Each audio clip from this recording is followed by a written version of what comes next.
우리 주님은 예수님께서는 태어나면서부터 그리고 생애를 이 땅에서 십자가에서 달려 죽으실 때까지 길 위의 삶을 사셨습니다. 길 위에서 태어나셨고, 그래서 마구간에서 태어나셨죠. 그리고 죽으실 때에도 골고다 언덕 길 위에서 돌아가셨습니다. 많은 사역들을 길 위에서 하셨습니다. 제자들을 부르시는 것도 길 위에서, 어디 모임 회당에 오라 하신 게 아니라 길 위에서 부르셨고, 길 위에서 사람들을 만나셨고, 길 위에서 사람들을 만지시고 고쳐주셨습니다.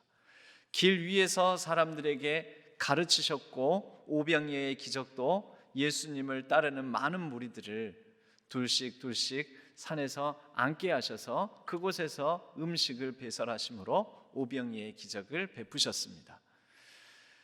길 위에서 예수님께서는 설교를 많이 하셨는데 길 위에서 실물 설교를 많이 하셨습니다.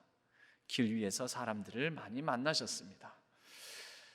새와 꽃을 보라고 하시는 말씀도 길 위에서 우리 주님께서 하신 말씀입니다. 이렇게 길 위에서 사역을 하신 예수님의 이 모든 걸음걸음 길은 우리에게 예수님 자체가 길이요 진리요 생명 되시는 진리로서 우리에게 말씀하시는 그런 부분도 있지만, 예수님의 길 위에서의 사역 자체가 또한 우리를 길 위의 삶으로, 예수 그리스도를 따르는 길 위의 삶을 향한 모범이자 또 초대장으로 우리에게 작용하기도 합니다. 예수님께서 내가 곧 길이다 진리다 생명이다, 나로 말미암지 않고는 아버지께로 올 자가 없느니라 라고 요한복음 14장에서 말씀하실 때, 그 말씀을 통해서 보면 예수님은 길 자체, 길과 예수님 동일하신 분이 되셨고, 또 예수님께서는 수없이 많은 생명들을 하나님께로 인도하는 길을 만들어 주셨고, 그리고 우리의 모든 인생길 걸음에서 길을 동행하시며 같이 걸어 주십니다. 길이 되셨고 길을 만들어 주시고, 그리고 우리의 길에 같이 걸어 주시고, 예수님의 생애를 또 예수님에 관하여서 우리가 이렇게 세 가지로 정리해 볼 수 있을 것입니다. 여기에서 첫 번째 길이 되어 주셨다 할 때, 길은 그냥 우리가 걸어 다니는 도로가 아니라 진리 도자, 길 도자를 쓸 수 있습니다. 원래 국한문 혼용체 성경책에서는 이 길을 도로 표현을 합니다. 그리고 말씀이 육신이 되어 우리 가운데 거하심에 할 때 요한복음도 그 말씀을 도로 표현합니다. 그러므로 내가 곧 도요, 진리요, 생명이요, 도가 육신을 입어 우리 가운데 거하심에 우리가 그 영광을 보니 아버지의 독생자의 영광이요 은혜와 진리가 충만하더라. 도를 사용합니다. 우리가 흔히 듣는 도를 아십니까? 사실 그들도 한문으로는 그 진리를 아십니까? 라는 그런 질문을 하는 거죠. 우리는 참 이런 좋은 단어들을 많이 잃어버리고 살아가는 것 같습니다. 도, 좋은 단어입니다. 원래 예수 그리스도, 진리, 길이요 진리요 생명을 상징하는, 나타내는 말인데, 오늘날에는 여러 이런 이단, 사이비 이런 데에서 오염을 시켜서 참 안타깝습니다. 대표적으로 신천지라는 말도 그렇죠. 새하늘과 새 땅이 얼마나 좋은 단어인데 그들이 그렇게 써버려가지고 우리에게는 뭔가 말하기 꺼려하는 단어가 돼버리지 않았습니까? 베레아도 그렇습니다. 베레아도 얼마나 좋은 단어인데 그 베레아 이단 때문에, 베레아 귀신론 거기 때문에 베레아라는 단어가 약간 우리에게는 금기시되는 단어가 되어버렸습니다.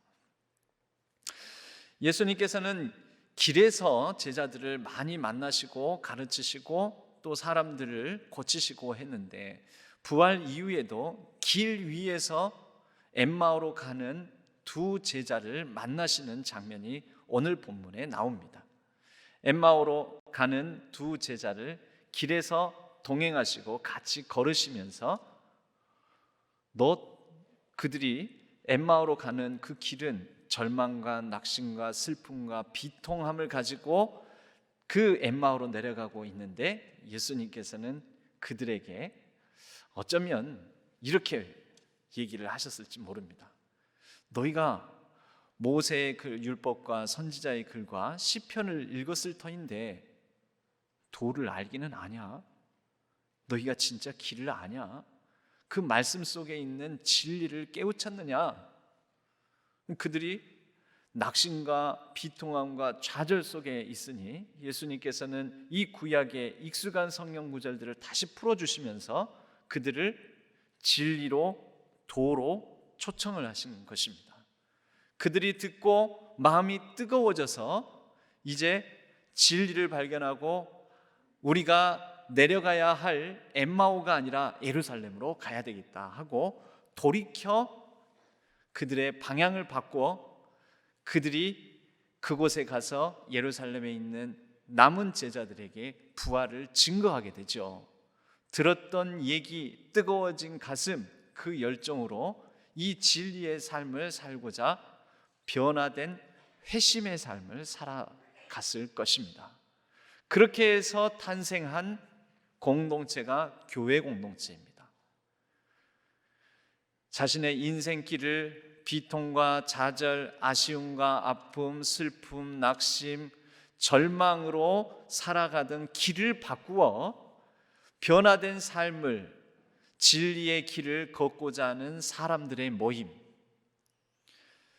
여러분, 예수님께서 길이 되어주시고 풀어 설명해 주셔서 우리에게 길을 열어주시고 하나님께로 가는 길을 만들어 주시고 그리고 우리에게 길의 동반자가 되어 주신다라는 것이 부활 이후에 엠마오로 가는 두 제자를 길에서 만나시고 그들에게 하신 일들을 간단하게 그렇게 정리할 수가 있습니다.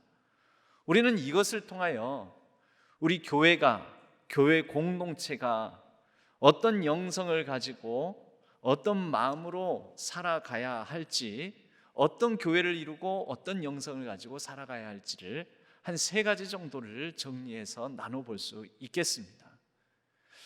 먼저 말씀을 드리자면 예수님께서 길 자체시잖아요. 근데 우리의 인생에는 이것이 진리다, 저것이 진리다, 도를 아십니까? 하고 접근하는 사람들처럼 각자 저마다의 다른 길들을 얘기하기 때문에 또 우리 각자가 내가 길이다라는 생각으로 살아가는 자기 중심성을 가지고 있기 때문에 우리는 이 길 자체를 먼저 알고 진리 자체를 발견하여 그 진리로 마음을 돌이키는 회심의 영성이 필요합니다.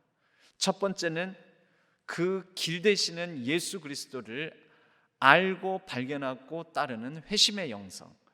두 번째는 회심 이후에도 우리에게는 계속해서 길을 만들어 나가는, 길을 닦는, 그 길을 그렇게 닦으면서 길이 되어가는 과정의 영성, 길을 걸어가는 과정의 영성. 세 번째로는 우리가 이 인생의 길을 예수 그리스도와 동행하며 우리와 함께 하시는 그분과 걸어가는 순례의 영성, 이렇게 3가지로 나누어 볼 수 있겠습니다.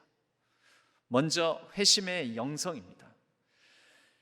여러분, 누구든지 길을 알아야 됩니다. 근데 우리는 우리가 길을 찾아낸 것이 아닙니다. 진리에 우리가 나아가는 것이 아니라 진리가 우리 가운데 오셨습니다. 그래서 기독교를 구도의 종교라 하지 않고 전도의 종교라고 하는 것입니다. 길이 오십니다. 그러나 타 종교는 길을 찾아갑니다. 수없이 많은 수행 정진과 고행을 통해서 길을 찾아가는 것이죠. 깨달음에 이르기 위해서 안간힘을 씁니다. 그러나 우리는 깨달음 자체, 내가 곧 길이다, 진리다, 생명이다 하고 오셔서 우리 가운데 자신이 진리임을 전해 주신 것입니다. 그러면 우리가 해야 될 것은 뭘까요? 그것을 받아들여야 되는 거죠. 전도의 종교는 도가 오셨기 때문에 그 도를 받아들이는 것입니다. 어떻게 받아들입니까? 먼저 그 도를 알아야 됩니다. 이걸 지식으로 먼저 접합니다. 예수 그리스도를 알아야 됩니다. 왜 하나님이 인간의 몸을 입고 예수 그리스도께서 오셨는지 알아야 됩니다. 그리고 그것을 계속해서 배워가야 됩니다. 그렇게 배우고 난 다음에 알고 난 다음에는 동의를 해야 됩니다. 아, 하나님이 그래서 오셨구나. 우리가 죄인이어서 오셨구나. 죄라는 게 뭔가? 내가 죄인이라는 것은 거짓말, 탐욕, 다른 사람 못 살게 군 거 이런 걸 말하나? 여러분, 그것도 죄이긴 하지만 그거 아니죠. 근본적으로는 하나님을 모르는 죄, 하나님이 아니어도 나는 살 수 있다라고 생각하는 죄, 내 인생의 주인은 나라고 여기는 자기 중심성, 내 마음 내 뜻대로 하고자 하는 자기 욕망 중심으로 살아가는 경향성, 여러분, 이것이 죄입니다. 이 죄가 우리를 비참하게 만듭니다. 많이 가져도, 때로는 건강해도, 젊어도 낙심좌절에 빠집니다. 여러분, 이런 죄성 때문에 우리는, 제가 어렸을 때 저도 딸기 서리를 해본 적이 있지만, 원래는 문흥지구 이쪽에가 딸기밭이 있었습니다. 포도밭도 있었고, 제가 배고파서 딸기 서리를 한 것 아닙니다. 재밌어서 한 적도 있습니다. 이게 묘한 쫄깃쫄깃한 그런 게 있거든요. 그리고 집에 딸기가 있어도 집에 있는 딸기보다 고고 열려있는 그거 딸기 몰래 먹는 게 훨씬 맛있습니다. 그럼 그게 뭘까요? 그게 죄성입니다. 여러분, 사람이 음식을 훔치거나 물건을 훔치는 게 꼭 필요해서 훔치는 게 아니에요. 왜 그럴까요? 그게 묘하게 재밌거든요. 그럼 그 재미를 느끼는 경향성이 뭘까요? 그게 죄성입니다. 여러분, 우리는 내가 얼마나 죄인인지 그런 가운데서 그런 것을 즐겨하며 그렇게 기쁘게 살아가는 모습이 결과적으로는 인생의 궁극적인 기쁨이나 궁극적인 목표가 될 수 없다라는 것을 어느 순간 깨닫습니다. 그럴 때 비참함을 느낍니다. 아, 내가 비참한 존재구나. 이게 뭘까요? 이때 복음이 필요해지는 거죠. 비참한 존재임을 알고 하나님으로 말미암아 이 비참한 존재가 긍휼과 자비로 예수 그리스도의 은혜와 사랑으로 하나님께 나아갈 수 있다라는 것을 이해하고 동의합니다. 아멘으로 받아들입니다. 그것을, 그 일련의 과정들을 우리는 회심이라고 합니다. 여러분, 교회는 회심한 사람들의 모임 또는 회심하고자 하는 사람들의 모임이어야 합니다. 그런데 안타깝게도 교회가 회심한 사람들의 모임, 그러한 그리스도를 아는 지식과 그리스도가 왜 이 땅에 오셨는지에 대한 동의를 바탕으로 변화된 삶을 살아가는 회심의 지식, 동의, 변화라는 세 단계를 거친 사람들이 교회의 주도권과 교회의 결정권과 중책을 맡고 교회를 섬기고 봉사해야 되는데 그렇지 않은 경우가 많습니다. 길을 모르기 때문에 그렇습니다. 진리, 생명을 모르기 때문에 그렇습니다. 그런 분들에게 교회 안에서는 결정권을 가지고 있고 큰 어떤 일을 하고 사역을 하고 많은 사람 앞에 서기도 하고 대표성을 갖기도 하지만 그분에게 전도하실 수 있습니까? 그러면 전도의 달란트가 제게는 없었어요. 여러분, 전도는 달란트가 아닙니다. 제가 말하는 전도는 길을 아느냐, 즉 지식이 있느냐, 그 길에 대해서 동의하느냐, 그리고 그러한 길의 지식을 가지고 동의를 하여 진리에 대한 지식과 동의를 가지고 설명할 수 있느냐, 변화된 삶을 살아가고 있느냐라는 것입니다. 그런 의미에서 여러분, 전도하실 수 있습니까? 도를 아십니까? 도를 전할 수 있습니까? 설명할 수 있습니까? 내가 지금 믿고 있는 도가, 내가 지금 걷고 있는 길이 이 그리스도 예수라는 분을 누군가에게 1분 내에 설명을 하면 1분 내에, 3분이라면 3분, 5분이라면 5분, 10분이면 10분, 30분이면 30분, 1시간이면 1시간짜리로 여러분은 설명할 수 있습니까? 알고 계십니까?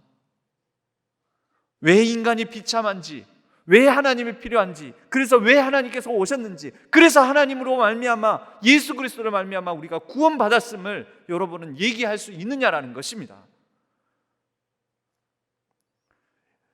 전도의 효과와 열매를 맺으라는 얘기가 아닙니다. 그래서 누군가를 내가 교회로 오게 만들었다, 여러분, 거기까지는 우리의 역할이 아닙니다. 우리는 회심한 자로서, 도를 아는 자로서 도를 말할 수 있느냐, 그것부터 점검해 봐야 됩니다. 전도는 내가 하는 게 아니라 알고 보면 마지막 순간 구원의 길로 이끄신 분은 성령 하나님, 우리 하나님이시기 때문에 우리가 할 일은 전도할 수 있느냐라는 것이죠. 도를 말할 수 있느냐. 그렇기 때문에 많은 그리스도인들이 교회를 다닌다고 하면서, 자칭 그리스도인이라고 하면서 길과 진리와 생명과는 관계없이 살아갑니다. 심지어 교회를 오면서도 그 길과 진리와 생명으로 충만하기 위해, 길과 진리와 생명 앞에 서기 위해 나 자신을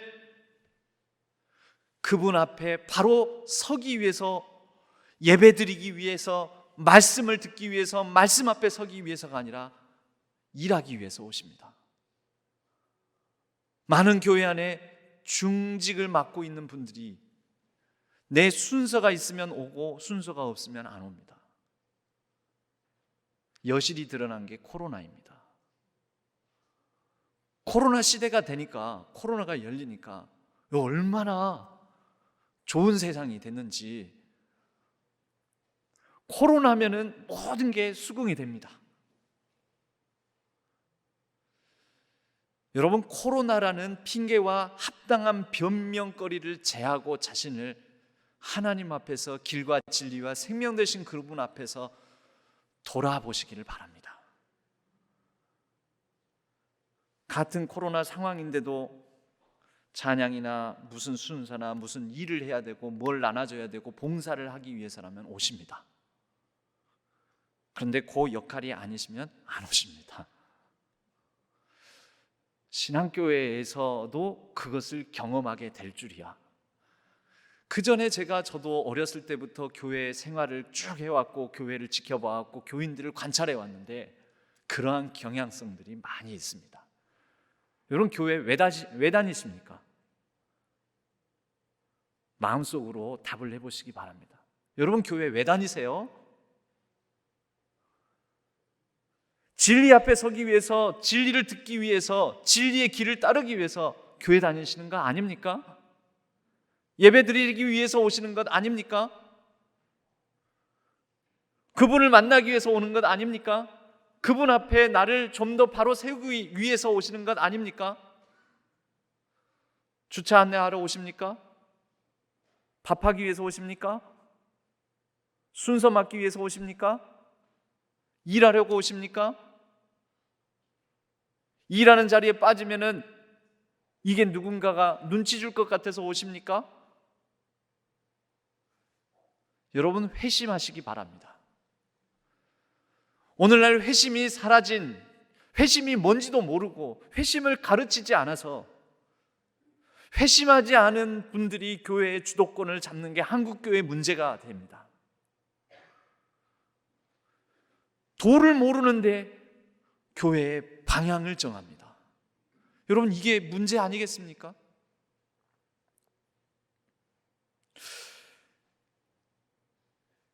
길을 모르는데 어떻게 길잡이 역할을 하겠습니까? 도를 모르는데, 그래서 우리가 어쩌면 도를 아십니까? 하는 그런 데 넘어가는 겁니다. 구원의 확신이 있습니까? 그렇다면은 몇 월 며칠 몇 시에 구원 받으셨습니까? 그거 모르시는 거 보니까 구원 안 받으셨군요. 길을 모르니 그런 말에 현혹되어 가지고 그런 것 같은데 솔깃해 가지고 그래서 구원파에 가고 신천지에 넘어가게 되는 거죠. 여러분, 우리는 회심했을까요? 그런 구원파에서 묻는 질문처럼 구원의 확신이 있습니까? 라는 그런 질문이 아닙니다. 지식을 가지고 있는지, 동의를 하고 있는지, 변화된 삶을 살고 있는지, 우리 자신을 그 길 앞에, 예수 그리스도 앞에 점검해 보시기를 바랍니다. 그런 회심을 바탕으로 우리는 전도의 종교이지만 그 이후부터는 이제 과정의 삶, 구도의 과정을 걸어갑니다. 길을 만들어가는 삶을 살아갑니다. 길이 누군가에게 길이 되어갑니다. 이것은 평생 걸쳐서 해야 되는 것입니다. 단기간에 완성되지 않습니다. 미완입니다. 그러나 그럼에도 우리는 할 수 있는 범위까지 최선을 다해서 예수 그리스도의 길을, 내가 할 수 있는 곳까지 길을 놓는 삶을 살아갑니다. 교회도 그렇습니다. 여러분, 교회가 그 시대의 길이 되어야 됩니다. 결의의 미래를 보려거든 관악을 보라. 제가 학교를 들어갔더니 그 학교에 캐치프레이즈가 걸려있고 그때 50주년인가 행사를 하면서 막 나부깁니다. 결의와 함께 세계로, 미래로. 그런 게 막 걸려 있었습니다. 여러분, 저는 그 말을 바꾸어서 결의의 미래를 보려거든 원래 뭘 봐야 됩니까?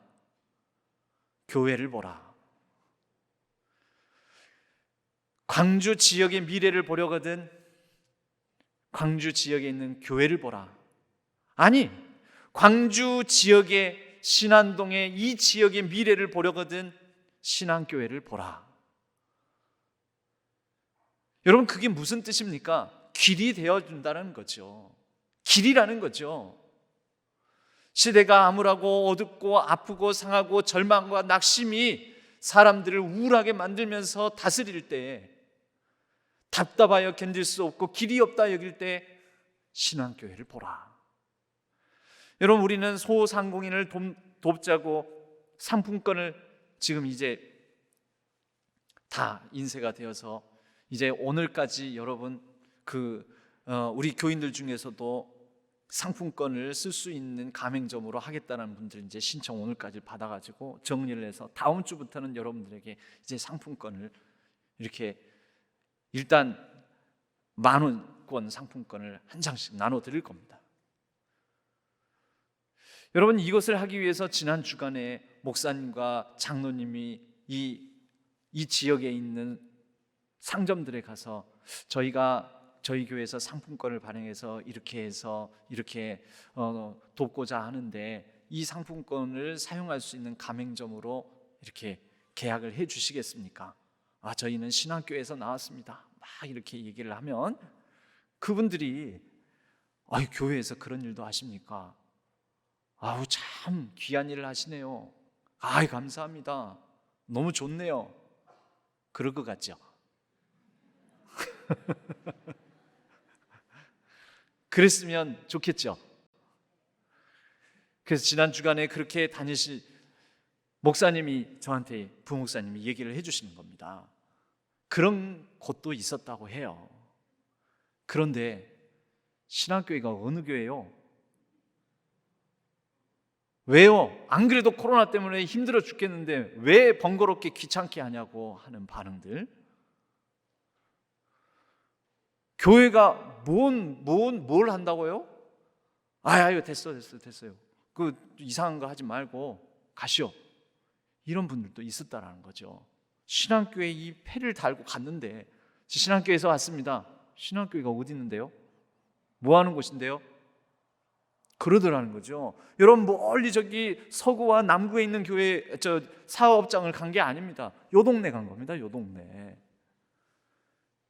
여러분, 그래서 제가 그 얘기를 듣고 같이 그 목사님과 같이 생각을 하며 말을 나눴습니다. 아, 우리 교회가 가야 할 길이 멀구나. 우리 교회가, 신앙교회가 이 지역사회에서 95년, 96년, 100년을 헤아리고 있는데 이 지역사회에서 신앙교회가 어딘데요? 라는 소리를 듣는구나. 혹시 우리가 교회 안에만 갇혀 있었던 게 아닌가? 우리 신앙교회는 광주에서 손에 꼽는 교회요, 이 노예 안에서는 1등 가는 교회요, 규모도 예산도 그래서 최고 가는 교회요. 그건 우리끼리 얘기고, 그건 우리끼리 자랑이고요. 우리 교회가, 신앙교회가 이 지역의 길이 되고 복이 되고 생명이 되고 기쁨이 되고, 아, 신앙교회요, 아, 잘 오셨습니다. 여러분, 이런 평가를 받기에는 아직 먼 거 아닙니까? 95년이나 됐는데. 이건 교회가 아니라 여러분, 우리가 문제 있는 거 아닙니까? 우리 갈 길이 먼 것 아닙니까? 우리가 이 지역의 길이 되고 있습니까? 이정표입니까?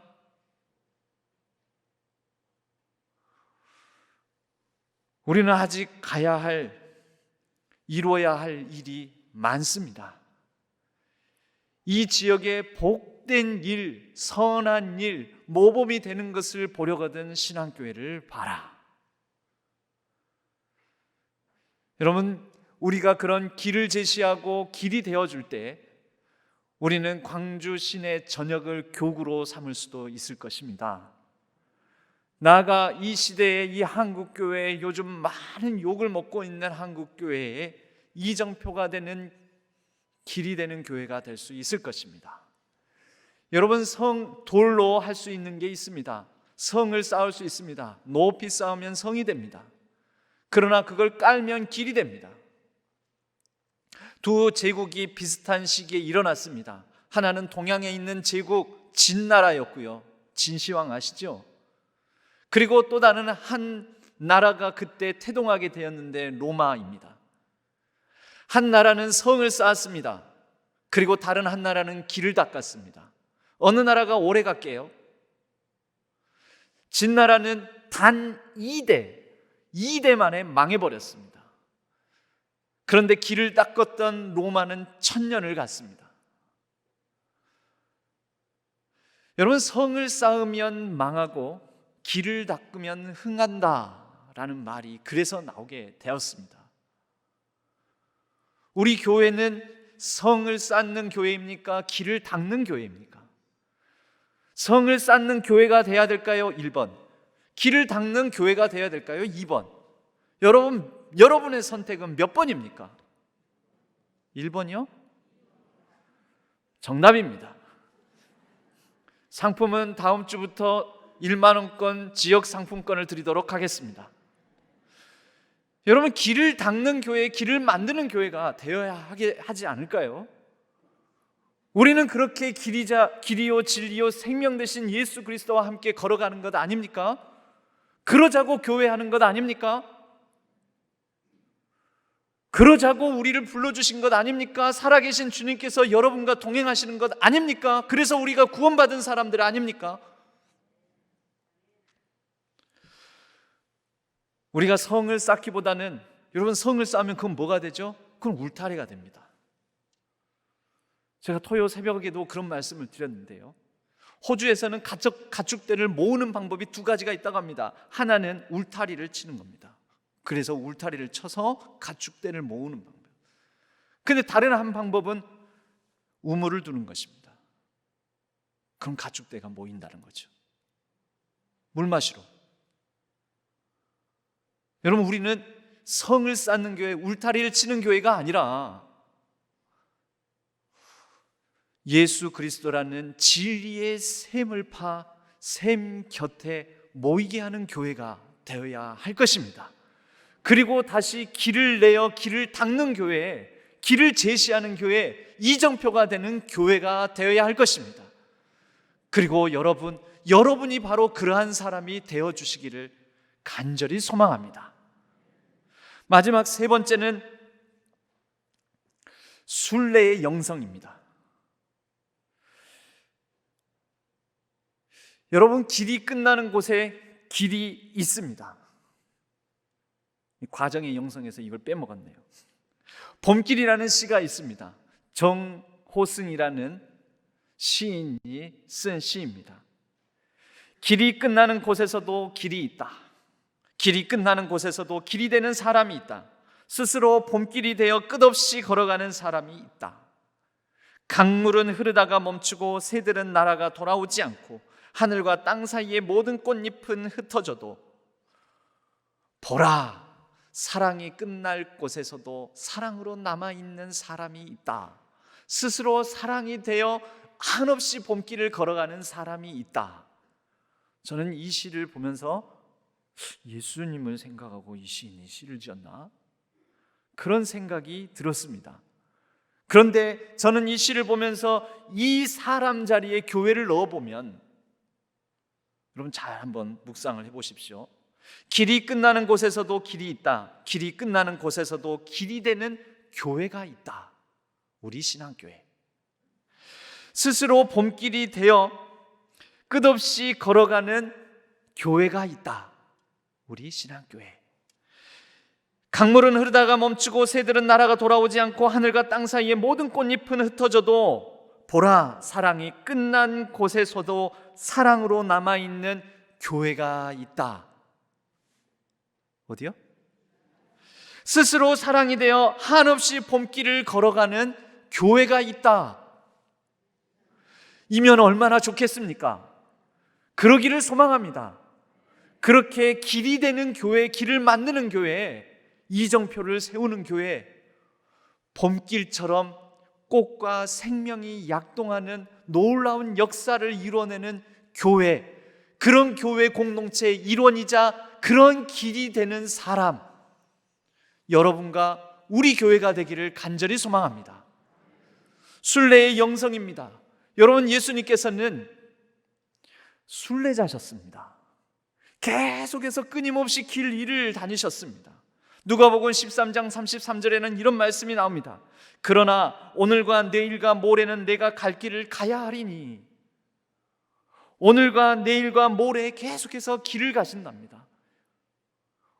죄인들과 함께하는 길, 구원하는 길, 아픈 사람을 고치는 길, 전하는 길, 가르치는 길, 그렇게 사람들을 찾아다니시는 길, 그 길들이 예수님께서는 여우도 그립고 새들도 제 집이 있지만 인자는 머리 둘 곳이 없다라고 하시는 길이었습니다. 길 위의 삶. 여러분, 우리의 인생길, 우리의 인생길도 우리도 길 위의 삶입니다. 그런데 이 길 위의 삶을 코로나19로 답답하고 어렵고 상하고 절망스럽고 하지만 일어나 걸으라고 하십니다. 그 길 위에 내가 함께 할 것이니, 내가 그 길 위에 동행해 줄 것이니, 내가 그 길을 같이 걸어줄 것이니 일어나 걸어라. 일어나 걸어라. 1, 2부 때는 이 찬양을 부르지를 못했습니다. 시간에 쫓겨서. 근데 3부 때는 살짝 불러보겠습니다.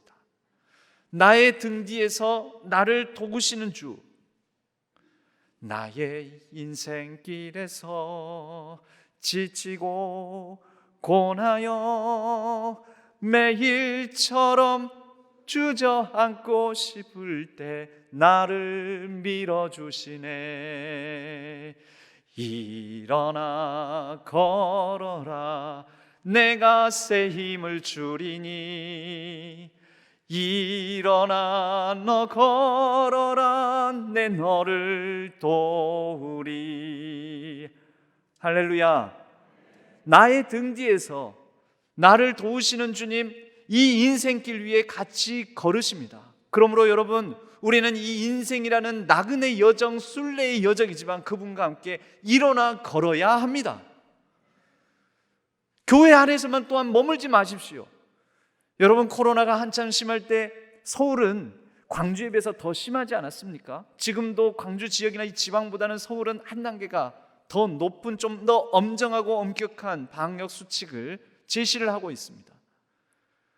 작년 서울은 거의 1년간이 그러한 작년 12월의 광주의 분위기가 서울에서는 거의 1년간 지속됐습니다. 우리 비대면 온라인 상황으로만 드려야 했던 때 있지 않습니까? 서울 수도권은 계속 그런 엄중한 상황들이 상당히 길었습니다. 그럴 때마다 저는 상상력을 발휘해 보았습니다. 야, 어차피 예배당 안에 못 모이게 하고 모일 수가 없는데 그러면 길 위에서 모이면 안 되나? 야외에서 모이면 안 되나? 아니, 일부러 야외 예배도 드리기도 하고 그러는데, 그래서 그 야외라는 것이 이런 생각을 해본 거죠. 새벽 예배, 우리 신앙교회 같은 경우에도 처음에 와가지고 새벽 예배를 제가 처음 인도를 하게 될 때 한 37, 8명, 한 40여 명 안팎으로 계셨습니다. 이 인원이면 괜히 불안을 무릅쓰고 교회당 안에서 모이지 말고 전대 운동장 돌자고 할까 같이? 뭐 어때요 여러분? 돌면서 자 여러분 한 방향으로만 도셔야 됩니다. 왜냐? 방역수칙을 준수하기 위해서. 여러분 도실 때 오늘은 주님과 한 걸음 한 걸음 걷는 걸음이라고 생각하고 도시기 바랍니다. 한 걸음마다 기도를, 한 걸음마다 묵상을, 한 걸음마다 말씀을, 한 걸음마다 주님 생각을 하면서 몸도 건강해지고 공기도 신선한 공기도 쐬고 그리고 묵상도 하고, 와 이거 걷는 기도 새벽 기도 되겠다, 그런 상상력을 발휘해 봤습니다. 이게 지루해지면 전남대학교에 그 수목원길 있잖아요. 참 좋은 나무 길들이 많더라고요. 그 길을 여러분 저를 따르십시오. 같이 걸으십시다. 쭉 걷고 나서 여러분 오늘의 기도 예시문은 여러분 스마트폰에 카카오톡으로 전송해 드리겠습니다. 쫙 전송해 드리고 가시면서 여러분 말하지 마시고 묵묵히 묵상하시면서 읽으시면서 그날 하루 걸으시면 30분만 같이 걸으십시다. 그것이 오늘 새벽 기도입니다. 한번 해볼 수도 있지 않겠습니까? 근데 지금은 사람이 너무 많아가지고 안 되겠습니다. 그런 생각을 해봤습니다. 여러분 우리 기독교가 잃어버린 영성이 순례 영성입니다. 길 위를 걷는 영성, 길 위에 사람들과 함께하는 영성, 그런 순례자의 걸음걸음, 그래서 더욱더 주님을 깊이 있게 말없이 조용히 묵상하며 인생길을 걸어가는 그런 묵상의 영성을 많이 잃어버렸습니다. 여러분 오늘날 인기 있는 순례 코스 길이 있습니다. 일부러 비행기표 끊어가지고 비싼 돈 줘가면서 저기 스페인 산티아고 가가지고 걷는답니다. 교회를 다니든 안 다니든 젊은이든 나이가 있는 분들이든 일평생에 산티아고 순례길 한번 걸어보자. 왜 거기까지 가서 걷습니까? 우리 주변에 걸을 때 많은데. 여러분 산티아고에 주님이 계십니까? 예, 계십니다. 그러나 여기에는 안 계십니까? 우리 주변에는 안 계십니까? 우리 주변에 좋은 자연 꽃과 새가 깃들고 만발하는 곳에 안 계십니까? 걸으십시오 여러분. 코로나로 지치고 답답한 마음으로만 집 안에만 교회 안에만 계시지 말고 걸으십시오. 예수님의 설교이자 예수님의 중요한 메시지 중에 하나는 뭐냐면 공중에 나는 새를 보라, 들의 백합화를 보라라는 것입니다. 여러분 보면 들립니다. 일어나 걸으시고 보면 들을 수 있습니다. 주님의 음성을 봐라. 예쁘지? 예쁩니다 주님. 그래 뭐 느끼는 거 없냐? 들풀 잡풀들도 이렇게 예쁘네요. 아니 노란 들꽃도 있고 하얀 들꽃도 있고 빨간 들꽃도 있고 보라 들꽃도 있고 이상한 들꽃도 있고, 이거 언제 폈지요? 내가 피웠지. 그처럼 내가 너도 가꾸고 피울 것이다. 아멘 할렐루야. 주님 감사합니다. 그날 설교 끝. 공중에 나는 새를 봅니다. 저 새가 잡새인가? 저 새가 무슨 새인지는 모르겠는데 못 보던 새네. 어디서 왔지? 여러분 철새를 봅니다. 어디서 왔지? 어떻게 기억하고 돌아왔지? 그것을 보면서 우리는 듣습니다. 내가 돌아가야 할 곳도 있겠지. 나도 인생길을 걸으면서 방황하는 것 같고 고독하고 외로운 길을 걷는 것 같지만 우리 주님께서 나도 언젠가 돌아갈 그 곳으로 인도해 주시겠지. 그날 설교 끝. 아멘 할렐루야. 하나님께서 저 새의 방향 목표가 되어주시고 길잡이가 되어주시는 것처럼 나의 인생길도 길잡이가 되어주실 줄로 믿습니다. 주님, 그러므로 일어나 걷겠습니다. 다시 한번 힘을 내보겠습니다. 세계 제1차, 2차 세계대전을 겪으면서 자코 메티라는 한 예술가는 깊은 절망, 인간에 대한 회의에 빠졌습니다. 그러나 그런 가운데서 개신교 신자였습니다. 깊이 있는 묵상을 하는 중에 작품을 하나 만들게 됩니다. 이 작품입니다. 자코 메티의 일명 걷는 사람이라는 조각 작품입니다. 1960년도에 만든 작품인데 좀 더 크게 볼까요? 이렇게 생겼습니다. 복조갈이 없어 보이지요? 삐삐 말라가지고 무슨 젓가락 막대기 같이 생겨가지고. 그런데요 여러분, 자코메티는 이 걷는 사람 조각 시리즈를 만들면서 그래도 인간에게 있어서 가장 큰 희망과 소망은 인간이 걷는다는 데 있다. 이렇게 모든 것 다 삐쩍 말라서 훅 불면은 넘어지고 날아갈 것 같은 몸으로도 일어나 걷는 것이 인간의 소망이다. 여러분, 일어나 걸으십시오. 이 작품 여담으로 말씀드리는데 얼마짜리인지 아십니까? 2010년도 10여 년 전에 이 작품이 경매장에서 1억 600만 달러에 낙찰되었습니다. 계산 안 되시죠? 1200억 정도 합니다. 저 작품이 부자들이 가장 환호하고 좋아하는 작품이 자코메티의 바로 걷는 사람입니다. 왜 좋아할까요? 다 가진 사람들이 왜 이 걷는 사람을 좋아할까요? 삐쩍 마른 복조갈이 없어 보이는 이 인간을 좋아할까요? 여러분, 다 돈이 많아도 돈을 가지고 있어도 돈으로 살 수 있는 건 많지만 살 수 없는 게 있습니다. 우리는 이 작품 굳이 안 사도 됩니다. 여러분, 돈으로 우리는 침대는 살 수 있지만은 잠은 살 수 없습니다. 돈으로 우리는 음식을 살 수는 있지만 식욕은 못 삽니다. 돈으로 우리는 집은 살 수 있지만 행복한 가정은 못 삽니다. 돈으로 우리는 약은 살 수 있지만 건강 자체는 못 삽니다. 돈으로 우리는 사치는 살 수 있지만 진정한 아름다운 문화는 못 삽니다. 돈으로 우리는 쾌락은 살 수 있으나 진정한 기쁨은 살 수 없습니다. 돈으로 우리는 필요한 많은 필요를 채울 수는 있지만 인생의 궁극적인 풍성함은 돈으로 살 수 없습니다.